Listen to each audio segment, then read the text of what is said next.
sikile mundu ni mwejira hiyo. Yani mbunge kwa bunge ni kizungu peke yake naongelewa.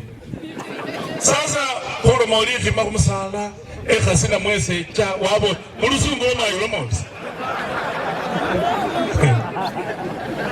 I've done my oversight role as an MP. Wakati tuko bunge, serikali inaleta mbolea mbaya. Out of 249 MPs, 349 ni mbunge wenyu peke yake alisimama akasema Linturi must go. The only impeachment post 2010 constitution imewekwa huko bunge. Hiyo ni historia. Niliweka kwa sababu ya heshima ya watu wa bunge. Wamai wamboka alomanga mbunge na mata